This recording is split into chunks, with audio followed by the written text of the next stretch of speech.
All right. Compassion and a strong moral compass are essential to every democratic society. Yet, persecution, injustice, and abuse still runs rampant and is tearing at the very fabric of civilization. Addressing the same issue, SDG Wong Cafe presents before you a documentary analysis and symposium of peace and justice. A very good evening to everyone. I'm Parinati, your host for the day. Firstly, I'd like to welcome you all for joining us this evening. All right, so all of the Vongsters and Vongwils who are present with us today, I'm pretty sure you guys are going to have a good time and we'll try to make this a very interesting interaction. So, moving ahead, like if I really bring out the statistics, then the number of people fleeing war, persecution, and conflict exceed more than 70 million in 28. That is the highest level recorded by the UN Refugee Agency in almost 70 years. And like in 2019, the United Nations tracked 357 killings and 30 enforced disappearances of human rights defenders, journalists, trade unionists in 47 countries. Now, the number speaks themselves. The births of around 1 in 4 children under the age of 5 worldwide are never officially recorded, depriving them of the proof of legal identity, which is very crucial for the protection of their rights and for justice as well. So, now this is something which is affecting each and every corner of the world, like be it any country.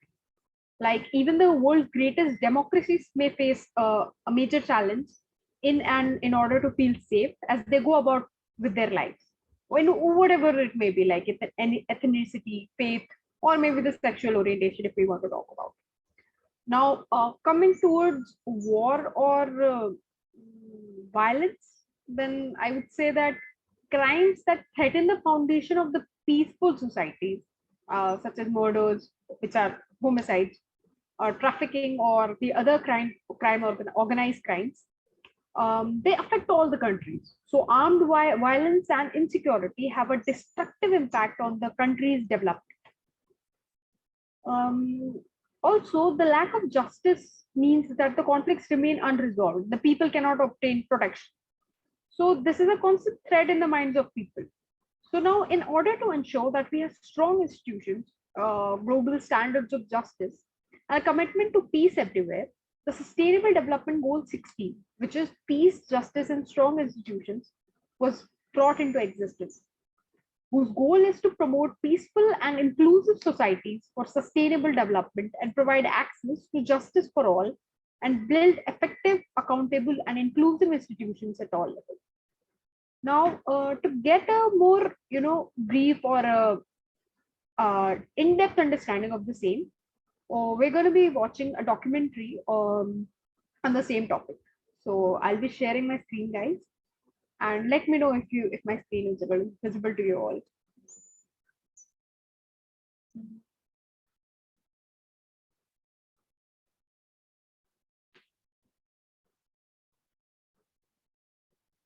Is my screen visible now? Yes, it's visible. All right. But I don't think the sound is, so I'll share the sound first.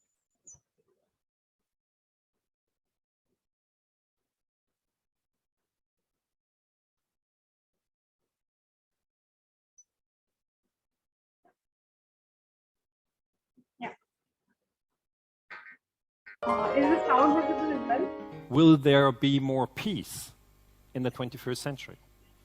Because that is exactly the century where we live, where our kids live, and that's why we are interested in this question. Right now we know that we have both war and peace at the same time, but in different countries. As we gather here, we have a war in Syria right now going on, about 400,000 people killed. And we realize that we can only have this gathering, have these very interesting speeches that I much enjoy, because we have peace in Budapest. This picture to the left is a picture that shows that we can coexist peacefully among different religions and among different nations, also among genders. And the picture to the right shows that at times we find ourselves in wars. This picture was taken in the Iraq War. 1 million Muslims were killed in that war. To me, it is a war for resources, an oil war. So some researchers have suggested that technology should save us. Green growth, solar cells, should take us out of these wars that we fight for oil and gas. And you know, I have this hope.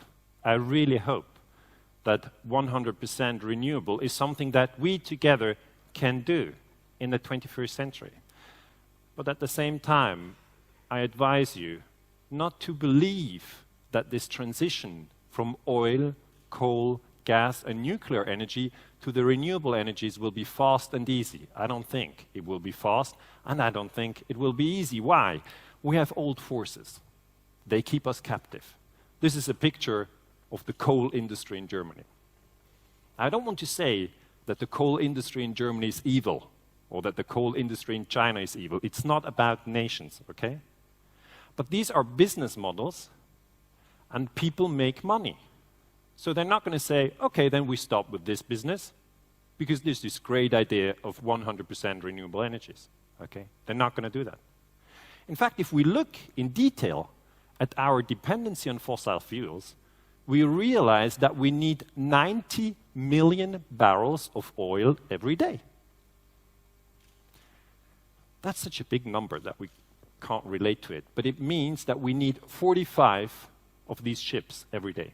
That's a super tanker, okay? 45 of these ships every day is what we need, otherwise the world doesn't work as we know it. In 1945, at the end of the Second World War, we only used 6 million barrels. And now it's 90 million barrels. Every barrel has 159 liters, so trust me, it's a lot of oil. Energy is a key issue in the 21st century, and if we think about war, and if we think about peace in the 21st century, we must try to go towards 100% renewable energies. That is challenging, I know, but there's another thing which is even more challenging, and that's the military. The United States is the most powerful country in the world, and that's why it plays a key issue, a key role when it comes to war and peace in the 21st century. They have more than 700 military bases across the globe. No other country has so many military bases. And if you look at defense spending, US defense spending is $600 billion, almost. That's $2 billion a day. $2 billion a day. If you look at defense spending in China, around $200 billion, then Russia and Saudi Arabia and the rest of the world. So my idea is that in all countries, we should reduce military spending. It's difficult. Whether we can make it or not depends a lot on the media. Okay? Because the media puts a lot of stories in our head. And sometimes these stories help to promote peace, and other times the media presents war propaganda. As historians, we research what US soldiers are thinking who fight in Iraq, okay? There are interviews being done with these soldiers. And trust me, they don't say, we are here in Iraq to grab the oil. This is a resource war, a war of conquest. That's not what they say. US soldiers in Iraq say, we are here to retaliate for Saddam Hussein's role in the terrorist attacks of September 11, 2001. So I tell you, it is very important what we have in our head. Because what we have in our head is our thoughts. Our thoughts shape our actions. They influence our feelings.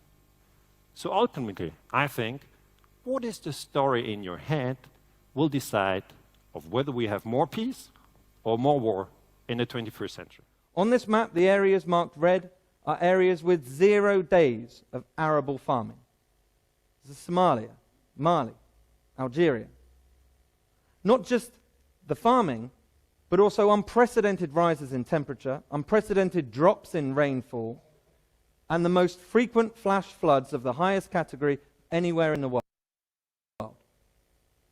Now, the impact of this on the people of the Sahel is that their livelihoods are being destroyed.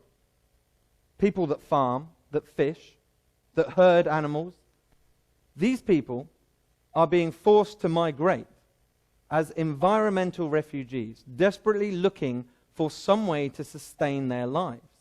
That migration is predominantly down into Central Africa, an area which brings them into conflict with Christian groups across that land, creating tension and conflict in that region. But not just that. What escalates this tension and conflict further is the fact that this migration is taking place in territory that has a huge availability of small arms and light weapons. This tension is coming out in the form of these groups becoming Islamic militants. Now, typically in these sort of situations, we would perhaps expect that the government might have something to do with this. But the government of these regions is largely corrupt and ineffective. Not because of poverty, because under the Sahel are huge energy supplies. The Sahel has an abundance of oil and natural gases, and these governments are not poor. The governments of Nigeria and Chad get billions of dollars of revenue every single year from energy providers like BP. But that money goes straight to corrupt governments. There is no check on how those governments use it. These providers are not held to account how that money is being spent. And these governments fail to safeguard the basic requirements of their citizens. Clean water, food, arable land. In fact, the very thing they sell for the huge revenue is the very thing making their citizens environmental refugees. But there's a side to London that's less talked about, and it's the role that this city plays in fueling corruption in some of the poorest countries in the world, and the role of some of our bankers, some of our lawyers, and some of our property market in helping that to happen. London is headquarters to HSBC, which was recently fined nearly $2 billion by the US authorities for repeatedly accepting cash that had been laundered by Mexican drug cartels. During the time that HSBC was accepting this dirty cash, 35,000 people died at the hands of the drug gangs in Mexico. London is also home to branches of NatWest, Royal Bank of Scotland, Barclays, UBS, and HSBC again, which accepted millions of pounds from corrupt Nigerian state governors who were paying in the bribes that they'd been accepting. London is also home to the High Court, which in a recent case involving a corrupt billion-dollar Nigerian oil deal, decided that one of the middlemen was entitled to a 10% cut, without questioning whether the British court should be dividing up the proceeds of corruption in this way. And London is also home to a property market that's very popular with the roles corrupt. Now, most people think of corruption as something that happens somewhere else. It's over there, and it's nothing to do with us. But what I'm going to talk about is the role of some actors right here in London in helping some of it to happen. Now, having corrupt funds in our bank accounts here is not just a side effect of that corruption that's happening over there somewhere. It's precisely what allows it to happen. It's what allows the dictator to shore up his undemocratic power, to keep funds off budget and out of sight of his opponents, and to line up a bolt hole for when it all goes wrong. There is simply no point in stealing billions of dollars if you have to keep it under the bed. It doesn't fit, for starters, but you want to go and put it somewhere where you can enjoy it. As a Nigerian anti-corruption investigator put it to us, if you're going to fly a plane, you don't take off until you know where you're going to land. We know Ukrainian activists who are hopping mad that their country's fledgling democracy has been repeatedly undermined by a trail of corruption that leads straight back here to London.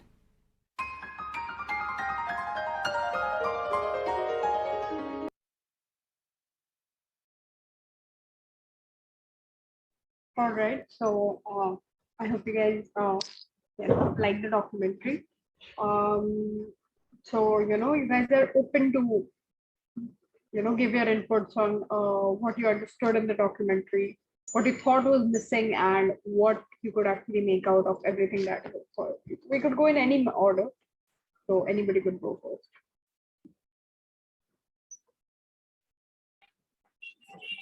I would like to go first about the documentary and say that Yeah, go ahead. yes, Parinati, the documentary was pretty nice with three speakers. But I think about the thing that was missing, like we learned about the war Voice on is- the energy resources. Yeah, sorry, Is it low? continue. No, your voice Yes. was broke a bit for a while. Go ahead now. All right, sorry. I'll start from the starting. I was saying that like the documentary mentioned about the fight on the renewable energy resources and the other resources, also the corruption in London. But I think there are many other factors that are involved in war and that hinder peace. It's not just energy resources, it's not just corruption, but there are many other things which we all can discuss upon later also. And peace is not something that only the government can maintain, but it starts from us citizens also, because we are the ones who will make sure that the policies the government wants to implement are successful, and also the SDG goal, that is SDG number 16, can be implemented by us only if we are well aware about it. Yeah, very true, Gauri. Agreed. These are the points which we can include in our discussion in the later stage of this discussion itself. So thank you. Who would like to go next?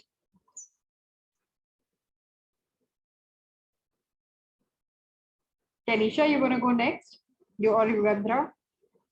See, you guys, if you guys are going to be, participative over here right now, your team and you are the ones who are going to be earning points. Yeah, so I would like to go next. Yeah, go ahead, Aman. Yes, I wanted to say first of all about the documentary. I didn't find it as a documentary. More of it was like a viewpoint of Talk.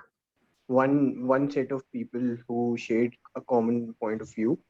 That was it. What I felt was because again, as Gauri said, that there can be a lot of reasons for the war happening and everything. It's not just about getting. It's not just about the resources war, right? So this was one thing. Yeah, a couple of points that I liked was that it is true that the media is responsible for changing the viewpoint in like propagating war or maybe creating peace. So it is in the hands of media, but then again, a lot of points were shared from a very singular perspective, like uh, what military spending should be less and everything. Yeah. Everybody has different reasons for that, right? Yeah, it was pretty much opinion based. I'll agree. How about you, Shatansh? You want to go next? Go ahead.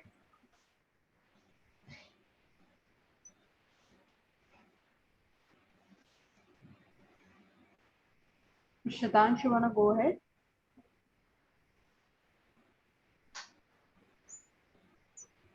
All right. How about you, Kenisha?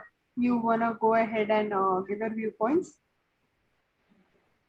I feel the documentary was informative, but as Gauri and Aman rightly stated that there are many more factors that affect war, I don't think the documentary really focused on other factors except for war and corruption. So other factors should be mentioned and we should be aware about them so that, we can help and we should not repeat those same mistakes in the future. Okay. Yeah, that is one. Mm, How about you, Yugandhra? You want to give in your reports as to how you found the documentary, or rather say the TED Talk was? Uh, Actually, the documentary was a little bit informative.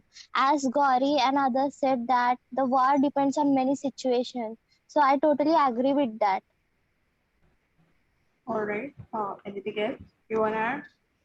Uh, And the documentary mainly focused on the government, their corruption, as well as natural energy, renewable energy, war for in war uses energy like that. All right. All right, Yugandhar. Any of the Wongles present, you guys want to give in your input apart from Aman? How about you, Shaurya? Yeah, well, why not? So first of all, hey guys, Yeah. ठीक है? Hi. हाँ, मैं ही होता हूँ हमेशा, but okay. Hmm. So like okay, yeah, like everyone, all the Wongsters like very correctly pointed out. So first of all, the documentary only targeted, you could say, to be honest, governments and like state action with regards to both wars, peace, and corruption role states play. And well, defense spending, well, a point was again, it is not a wrong point. It is just a little bit of a politically unviable or an impractical point, right? Because it's the same thing with nuclear disarmament, for to be honest, right? It's can only happen if everyone does it in proportionate, if everyone does it basically. So, and like we all know how that turns out. So yeah, and like coming on to yeah, and the documentary also very much flagged upon how people can cause change, like how people or groups or something or non-state actors, which you call, can like we at Wong are doing, right? Like that affect change, affect attitudes, as they say. It says about the media. It doesn't give it. It's it doesn't give enough focus to the media aspect as well. The a line which it mentions. So that's the part. Otherwise, yeah, it was TED Talks. It considering the war aspect and those aspects, it was well. But like again, and it didn't give a very what you can call it an overall view. It just gave a very nuanced view of a very particular section, Yeah. which again could be debated because how much valid it is with regards to being politically, economically, socially viable and all that. True. So that's that. That's all I had. Yeah. Thank you, Shaurya, for Hmm. your inputs. Anybody else who wants to? How about you, Anirudh? You want to go ahead? Uh, all right. So, never mind. I'll agree. That um, the documentary, or so we call it as the TED Talk, it was pretty focused or inclined towards one theme and did not really cover a lot of aspects. But that is what we're going to be inculcating into the second part of the discussion. All right. So, all right. So now I'll be pitching in some questions, and we could all collectively discuss on them. All the Wongsters along with the Wongsters. You guys could just have a discussion. So my first question would be, what is the role of peace in sustainable development? Or is there any role? Or what is the reason why is it even a sustainable development goal?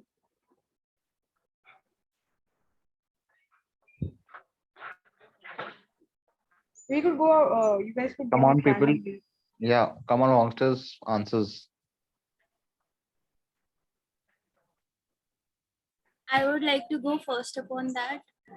Yeah, Go Gauri, ahead, go ahead. Gauri.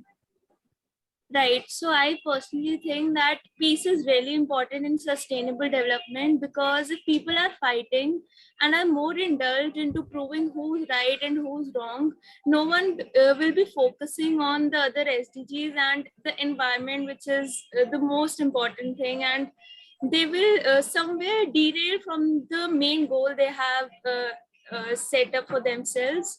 Also, when we talk about peace, it ensures that peace is not lifelessness, but it's instead stillness. And if it's like, if I am understanding you, you are understanding me, and we are moving forward in an assertive manner. So thus peace is important to ensure that we are moving towards sustainable development and in a right way. All right, Gauri. Anybody else who wants to give in their viewpoints? Yugandhar, you want to go ahead? Do you like agree with what Gauri is saying, or do you feel something different? Actually, she said right. Peace is sustainability. It is because if there is no peace, there will be war. And as we know, war creates, destroys very livelihoods. There should be understanding between citizens as well as countries for peace. So it is sustainability. All right. Um, what about other Wongsters as well as the Wongles?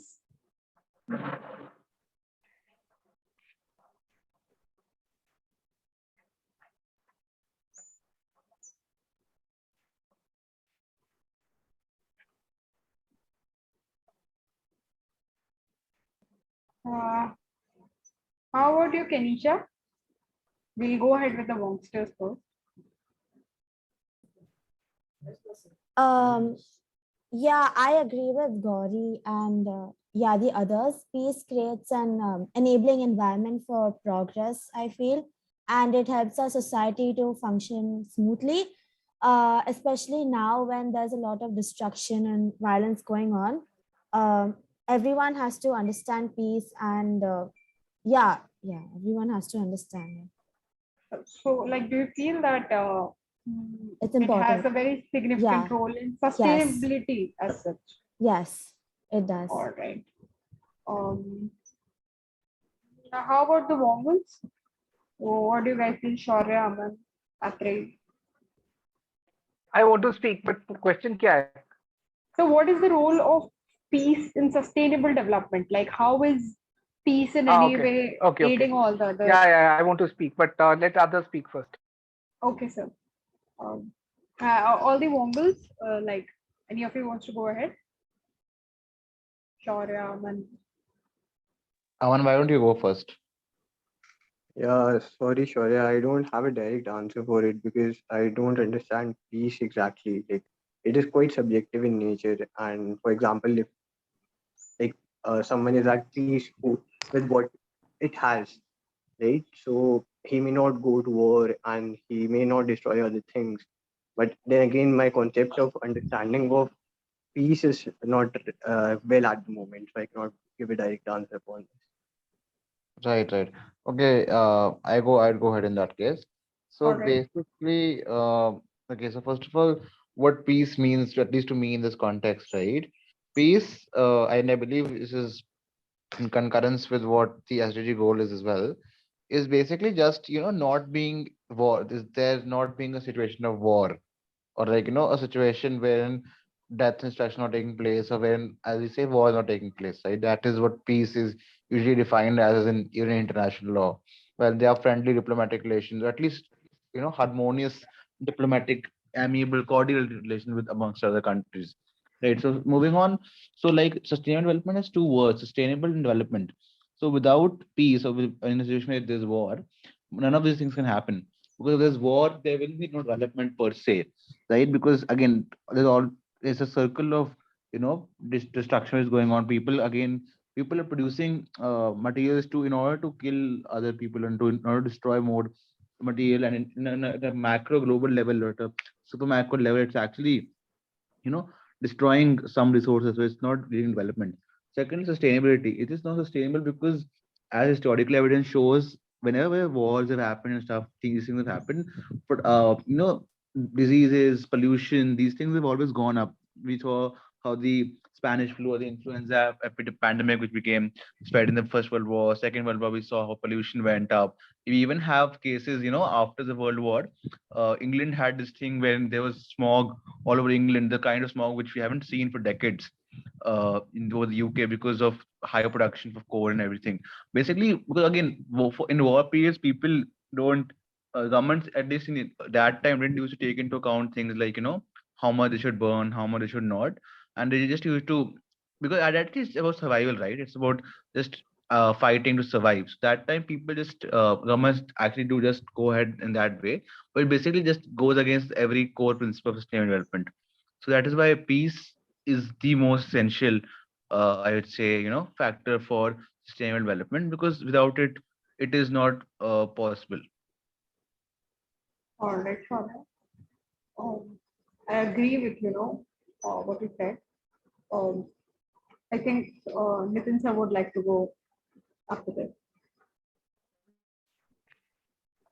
So I think as important it is to understand peace, equally important it is to understand sustainable development. Um, so peace is the status of um, no conflict or resolving conflicts without getting into war. And sustainable development is about a growth that happens in a balanced manner, where growth is happening on uh, social, economic, cultural, all these fronts. Um, and there is a lot of social inclusion also that starts to happen um, because of the sustainable development. So nobody is left behind. The people who don't have the basics with them, they are provided with the resources to be able to take care of themselves and also contribute to the society. Um, so so there is a system that gets formed, in sustainable development. And if there is a likelihood of war, whether there is war or it is likelihood of war. So, by peace, one means that, one is not likely to have war. But if there is a lack of peace, whether there is war or there is likelihood of war, there is always a lot of attention which is going to go into that space. Um, it's going to take a significant amount of investment. A lot of the GDP of the country, which would have been invested into facilities like healthcare, technological progress, welfare, will have to be channelized into defense, into the defense budget. Um, and when something like this happens, and when firstly, your attention keeps getting divided, and it is devoiding, the resources out of the sustainable development, which was going to happen towards preventing a war or creating deterrence, so to say. And when there is an incident of war that happens, it disrupts that whole development of sustainable development that has happened over the years. It disturbs the foundation somewhere of the sustainable development that happens, and to restore to that same level, takes a lot of effort and a lot of resources to create the kind of balanced growth that one had reached. Um, and it actually, war ends up causing a lot of people to get devoid of those resources, starts to create a lot of inequality. So it actually disrupts the whole system that was created. And peace is what actually leads to well-being of the entire humanity. And every time that is disrupted by war, you're going to end up having a situation where it takes a lot of effort to restore to that situation. And so it's very fundamental for anything to grow. It's yeah, it's absolutely fundamental, because if you don't have peace, you cannot have sustainable development. You cannot be thinking about that, because you keep thinking about protecting your resources, and you keep thinking about how can I ensure that I don't lose a lot, rather than that I develop a lot.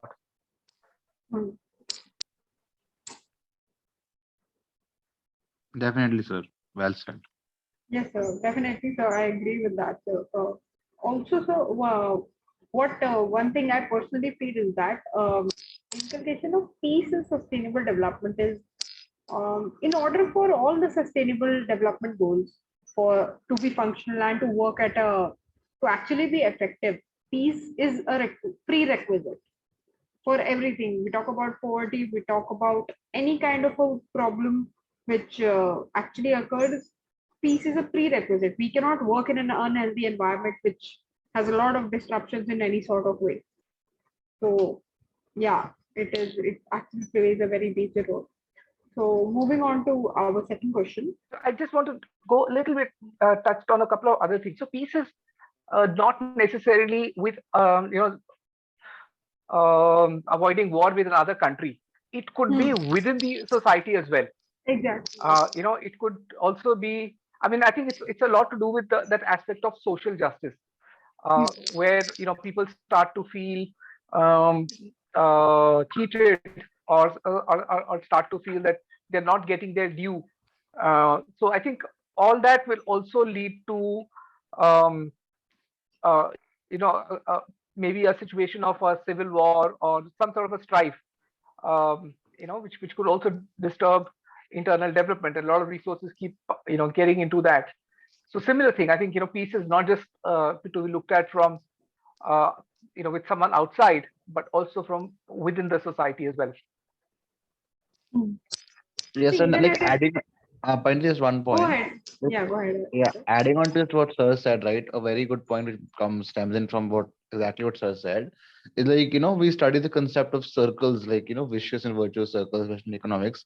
So we see like, what happens is like, if we have lack of resources or lack of access of resources for people, that would result, as Sir said, into situations of like civil war, even war between countries. Like, we have had cases like, and it is a prediction that people, future wars are gonna be based on access to water, right? Fresh water. So like that. And then, but the fact what people, that's understood is that these kind of wars are basically going to lead to more depletion, more unavailability of resources, basically setting off a circle from wherein, I mean, recovery or like coming out is not going to be possible if not going to be easy at least if possible at all, because there is no way we can actually supplement or put like some external extrinsic pull to get out of that circle in this particular case. So yeah, it's a very, we're like in an edgy situation wherein we are in, and we need to understand that and not push ourselves into that kind of situation, because it's gonna be like put us into like a corner.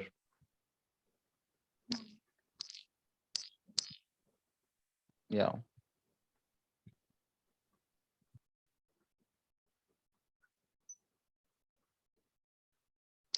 Yeah, sorry. Well said again. It is actually pretty, Can we say the other way around also, that lack of development may lead to lack of sustainable development may lead to disturbance of peace? yes, sir. I think so. Yeah, I think so. It So would be. because see again, if they're correlated, I believe that it Hmm. goes both ways. Like in this case, at least, like so it goes both ways. Like one causes the other, which again triggers the first aspect. Basically, going in a circle, as I mentioned. It is a pretty linear relationship, sir. I'll say. Like the more we progress, the more sustainably we progress, the more peace is being. Because exactly. It's like, we had a quote as well, like, I don't remember who the quote is from probably, but like it's about how, we as humans uh are basically creature, not people who, usually fight unnecessarily, or like are not taught to hate, something like that. I'm not remembering the exact quote. But basically if everyone like, if we are developing sustainably, and if everyone has access to resources for consumption and all that. This might sound very utopian, to be honest, but still, I mean, this is a situation wherein the chances of war would extinguish exponentially, to be honest, because the causes of wars we see are mostly this kind of resources itself. In the past years we have seen all wars in the end of the 20th century, to be honest, and the 21st century are have been on sort of basically around resources. Even if we take the US expedition into Iran, if I'm not wrong, right? So a lot of these papers and stuff say it was basically for oil, getting hands on Iranian oil and all that. So basically resources, again pointing that out. Yeah, And like actually, you that's look at very true. Very true. Even Ukraine, to some extent, or to a large extent, is also annexation of resources, right, and which Ukraine has. And if there was no risk of some country having a lot more natural resources than the other, then I think the likelihood of wars will also go down. definitely. And like we see in the case of Venezuela, Like it's the most paradoxical country if you look at it, in terms of natural resources. If I'm not wrong, that country has more oil than the entire planet combined. If I'm not wrong by stats, but still it's one of the most poorest countries in the world. Like oil is worth 2 cents there, if I'm not wrong. That's like way too cheap. 2 cents, right? So that's like it's because of and like their government does not use their own currency which they mint. They use the US dollar. So it's like again a combination of human and human, both internal and extrinsic factors, because it also serves external interests to have a country which is having so much of cheap oil and destabilize government and all that. So it's like that. Yeah.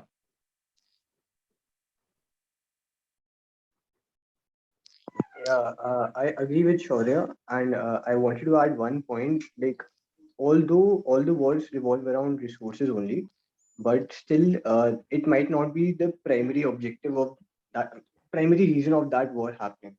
So yeah, again, it has the impact. If you win the war, like you get to control the resources over there. But for example, like if there is for example, in Syria, you can say, so that for other countries who are trying to promote peace, it might not be the primary objective of them to engage in war. I think it would be interesting to take some example. Aman, could you take an example of some country which has gone into war for reasons which have nothing to do with sustainable development or lack of sustainable development, or Sorry for sustainable. so sorry for interrupting. I would like to take example of Sri Lanka. It is a small country with ethnic composition. In this, there are Tamil speakers, and among Tamil speakers, there are Sinhala speakers. There are 74% is just Tamil Sinhala speaker, and because of that discrimination and because of that much diversity, there is so much untrust between these communities, and in this because of this and because You've of taken a very good example, and that's exactly the case that I wanted to, the case in point I wanted to make, Yugadra. yes, So again, if you take the example of this Tamils in Sri Lanka, the discrimination that is happening, that discrimination of people based on caste is a very uh, central to sustainable development. The very definition of sustainable development is, where there is equality of people, where there is no discrimination, that is there between people based on, their origin, their caste. That doesn't happen. That's inclusive development, inclusive growth. So you must understand sustainable development also, what it really means. yes, absolutely. In South Sri Lanka, there was excellent record in Sri Lanka about economic education and health. But because of the civil wars between Sinhala speaker and Tamil speaker, there was a terrible setback to the social, cultural, and economic life of the country. And that war ended in 2009. There was so many development about Sri Lanka, but because of that civil war, because there was no peace and no understanding between them, that's why the war was fought. Yeah, I mean, I would like Also, you also to think of some example. yes, also like a very similar example to the case of Sri Lanka actually, and an example where we have more involvement of like a third party or like we're talking about extrinsic interference, could be the example of the Kosovo crisis, or this wherein we have the crisis between the Serbs and the Albanians, because that actually starts out with a country having internal discrimination like Sri Lanka, but the only difference is the people who were the victims there did not rise up themselves. They were not able to, or whatever the case might be, uh, become a rebel group. But what happens is that like a third party, the NATO actually steps in support of the One of the aggrieved sides. people. Yeah, and it actually now like interestingly, this concept of coming in to help people, even if it's against a state party, is actually a very well recognized concept in international law called R2P, like responsibility to protect. So therefore, like we see how this entire concept gets linked, custom gets, laid down in actual theory and an actual, what do you call it, actual legislation, sorry. Right. So that's the part which is very interesting to see. Oh, also, I'd like to add, if we talk about how war is not just an outcome of a fight over the resources, but other aspects as well. We could, if we look into history, the uh, coming of Hitler's Germany or the Nazis, that could be one very so that is something which came to my mind when Aman mentioned. So, what actually Hitler did was he smashed the nation's democratic institutions, and it transformed Germany into a war intense state. So, on the basis that he wanted to clean the um, society or the civilization and transform them into the only Aryan race. So that is one example where culture, ethnicity, racism, and all those aspects were the basis of war or the other violent crimes that had taken place. Gauri, I can you mean, elaborate? I was also thinking of the East Pakistan example. Gauri, Even can I you? was thinking of East Pakistan. Gauri just Yeah, mentioned. yeah, I was thinking about it, and I can reconcile a little bit. Now I want to understand what Gauri has to say about East Pakistan liberation. What is that? What is it an example of?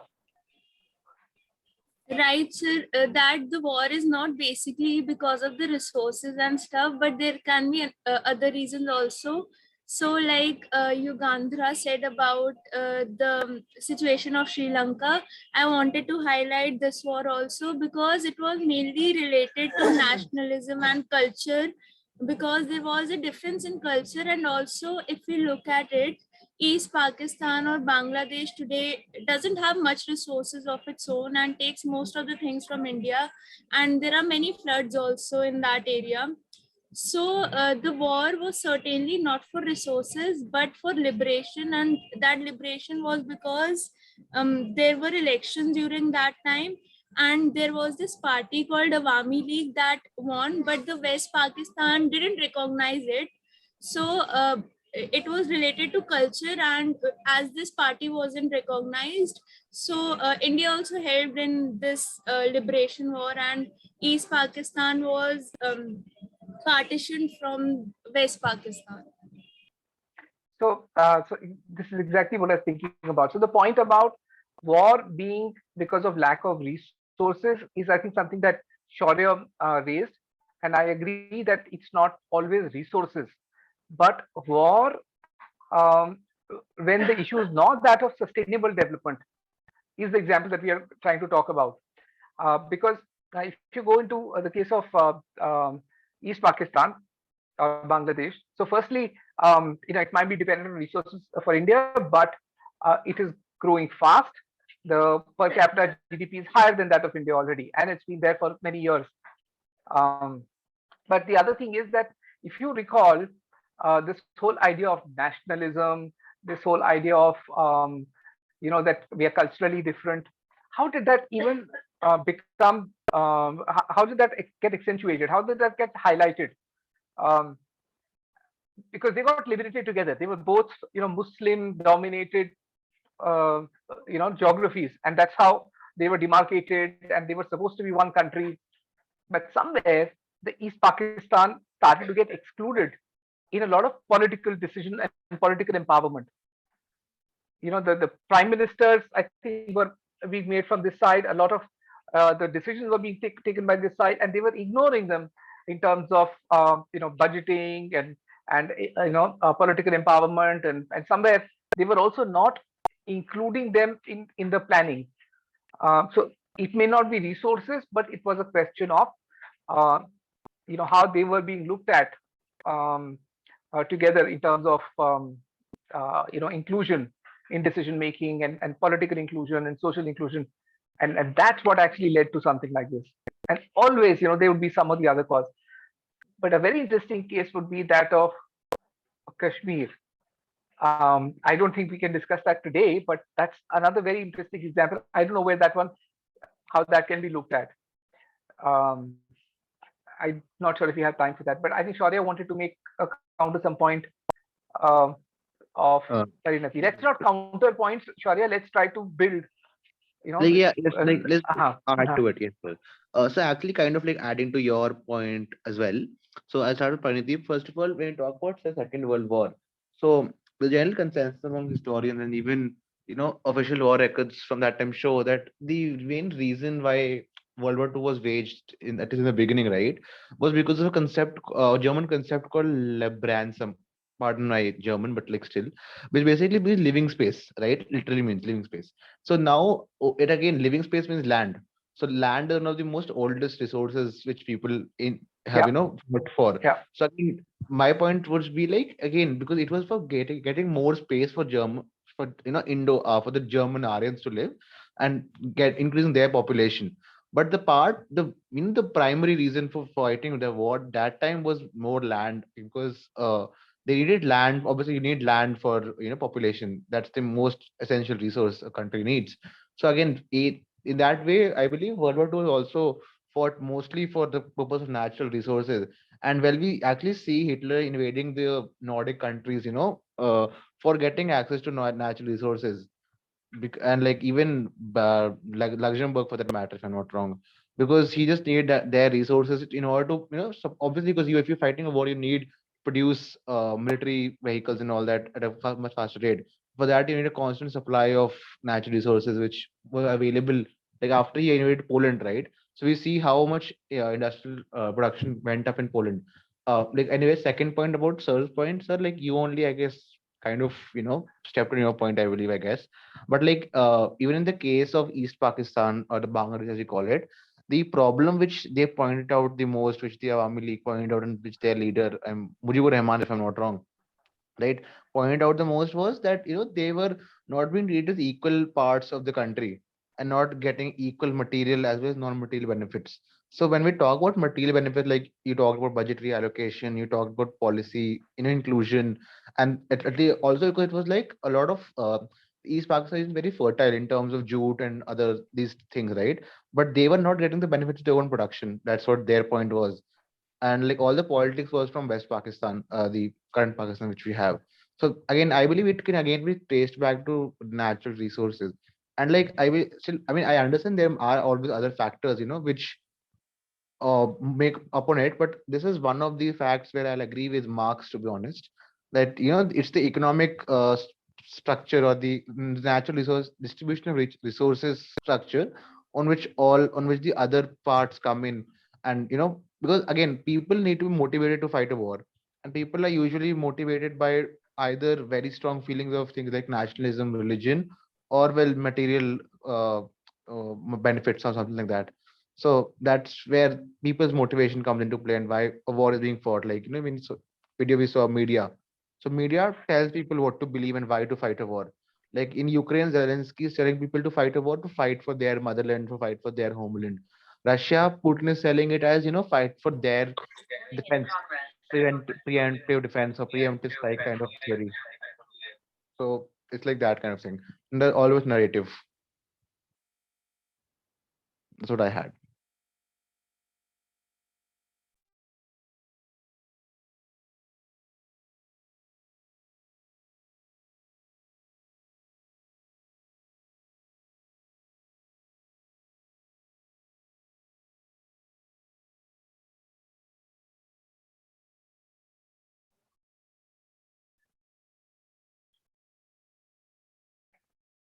But I think you can take over, yeah. You're on mute, Pari. Can't hear you.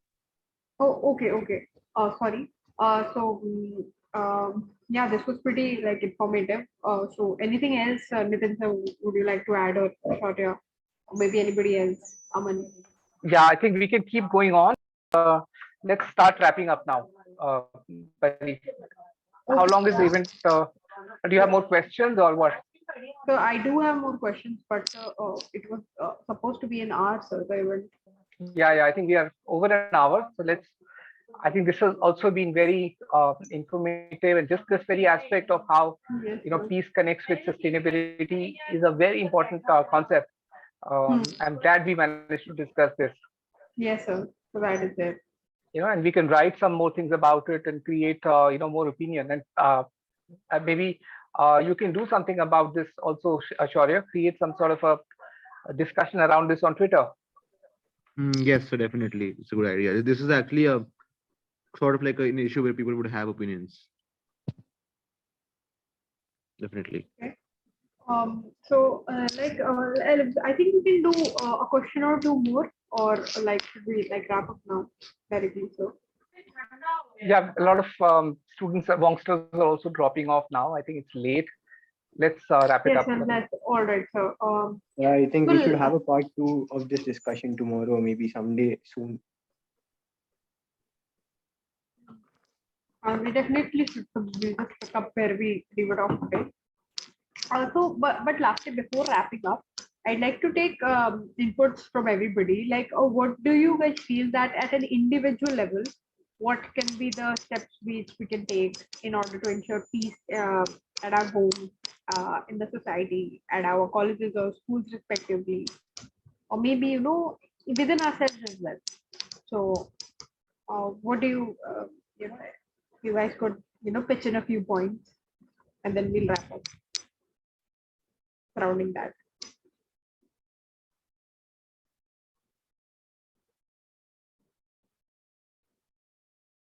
Anybody?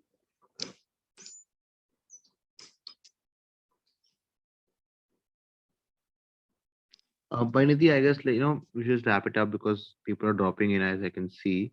Plus, All even right, I then. have to go, so that's fine. All right, then. Lastly, before concluding, I'd like to, enunciate a very famous saying by Mide Benjamin, which I quote, like changing the structure and rules of the global economy will require a mass movement based on messages of compassion, justice, and equality, as well as collaborative and democratic processes. So, like if we stay positive, inclusive, and democratic, we can have a truly historic opportunity to build a global movement for social justice. So it pretty much requires for all of us to stay together. So, like with this, I'd like to conclude and thank you all for being a part of this discussion and making it so interesting. I really hope that we have a second part of this really soon. Thank you. Thank you, Pariniti. Great job, great session, everyone. Had a lot of fun. Pariniti, great hosting. And yeah, thank you everyone for joining in. Great answers. Bye, guys. Bye. Thanks a lot for good answers. Thanks. Thank you, Bye. Gauri. Thanks again. Yeah, I hope we are not hijacking the Vongsters discussion, by Vongsters getting in. Did the Vongsters get to interact? Yes, sir, they did. They did have an opportunity to interact the entire time. All right. Thank you. Thank you, sir, for joining in. Thank you.